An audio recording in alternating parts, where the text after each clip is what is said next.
Unsolicited advice. What you whispering for? Yo, what's unsolicited advice? Take it or leave it. In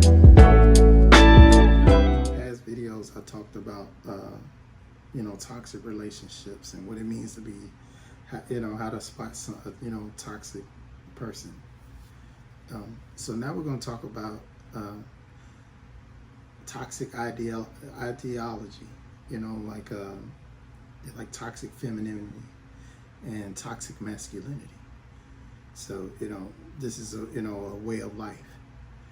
Like it's almost like somebody pushing religion on you, but they're talking about their femininity or their masculinity.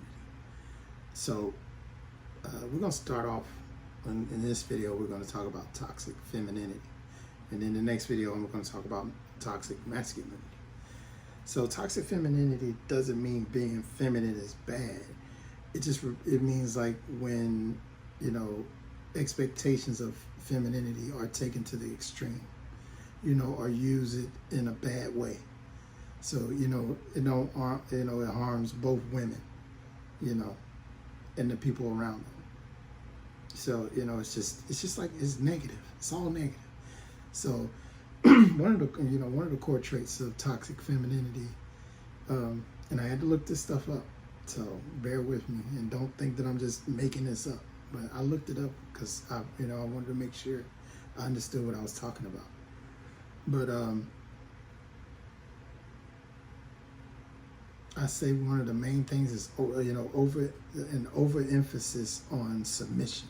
Women are pressured to always be aggressive, passive or dependent, even when it means silencing their own needs or values.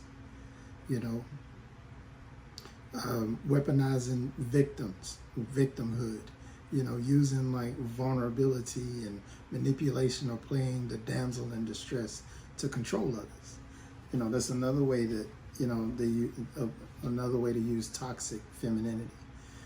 Policing other women, reinforcing unrealistic beauty standards, shaming other women for being too sexual or not feminine enough. Excessive self-sacrifice. Excuse me, let me say that again because that was like suffering succotash. Excessive self-sacrifice. So believing that being a good woman means putting everyone else first to the point of neglecting your own well-being. And I had to look that one up, because I was like, man, that's a big one. Femininity as a social power, leveraging your looks, charms, or sexuality, not as self-expression, but as the only way to gain your status or control over people, or control over a situation. So yeah, you got to think about that too. A lot of times they don't talk about stuff like that. But femininity in the wrong hands can be very detrimental, because other women that are influenced by you can take those things the wrong way and use them the wrong way. Femininity is such a beautiful thing, and you don't want to weaponize it and use it in a negative way. But I'm going to tell you how it harms other women. It prevents them from expressing their ambition. It prevents them from assertiveness or leadership, leadership without guilt. So, you don't want to prevent, expressing certain things about your femininity.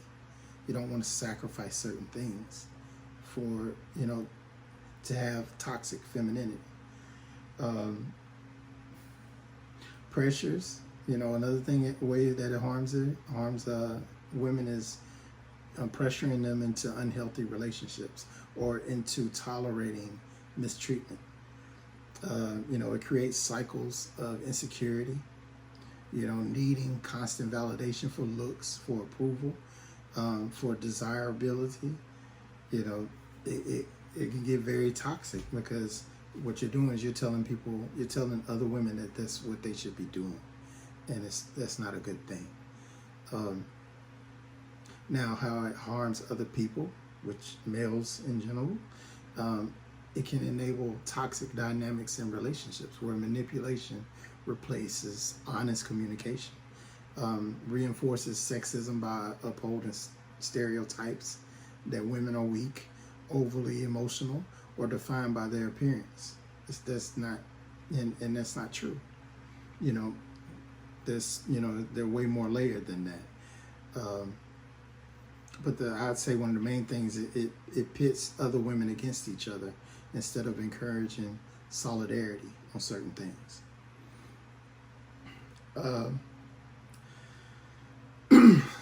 But the way that you can spot good, like positive femininity is, when women embrace empathy, beauty, nurturing, grace. You don't see a lot of grace, you know. Being free to choose how to express yourself, rather than being boxed in, or being used in harmful ways. So toxic femininity is something that's like, it's rapidly growing right now, and it's hurting other women who are choosing to use it in a positive way.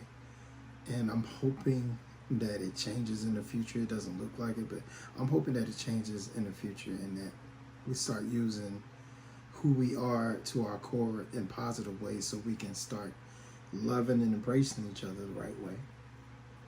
But I'm a man, so that's just unsolicited advice. You can take that or leave it.